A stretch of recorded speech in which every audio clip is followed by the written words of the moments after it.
ចប់ហើយស្រូវឆ្នាំនេះជាលទ្ធផលដែលភ្លៀងប្រហែលថ្ងៃនេះគឺ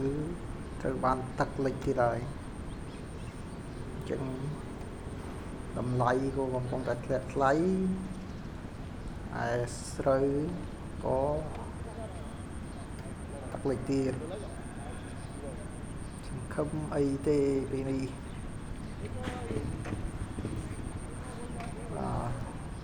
ទឹកនេះយើងថតពីលើទៅបើមិនចុះទៅចង់ត្រឹមចកេះគឺភ្លៀងមកប្រហែលថ្ងៃហ្នឹងហូរចេញហើយវាបន្តលិចបែបនេះ 4-10 ថ្ងៃទៀតស្រូវអាចនឹងខូចខ្លះហើយខ្មៅក្របហើយគាត់នេះទុំអីបើ